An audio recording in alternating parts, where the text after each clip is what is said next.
আসসালামু আলাইকুম। দেখেন বড়ের সিজন আসছে, ঠিক আছে?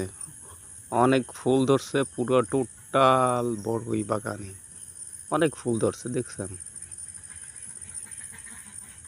এই টোটাল গাছটা কিন্তু ফুললি ভরা, বড়ই ফুলে। এটা কিন্তু আমার একটা আপেল কুলের গাছ, অনেক ছোট, ঠিক আছে? একেবারেই ছোট। তো আমি আসছিলাম এই সন্ধ্যাবেলা, আপনাদেরকে দেখালাম কি সন্ধ্যা হয়ে গেছে, দেখালাম। দেখেন অনেক সুন্দর কিন্তু গাছটা ঝোপালো করা, মাথাটা কর্তন করে দিছি আগেই, বুঝছেন? এই তো প্রচুর পরিমাণে আর কি বড়ই আসছে, মানে বড়ই ফুল আসছে। আশা করি অনেক বেশি বড়ই আসবে এবার।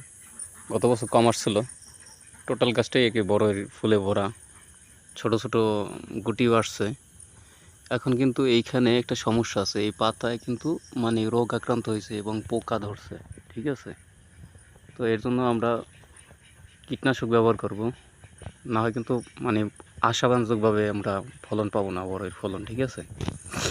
এর জন্য যার যে কয়টাই বড়ই গাছ আছে অবশ্যই কিন্তু আমরা স্প্রে করব, ঔষধ স্প্রে করব, ঠিক আছে? গুটি ধরার সাথে সাথে আমরা কিন্তু মানে স্প্রেগুলো করতে হবে।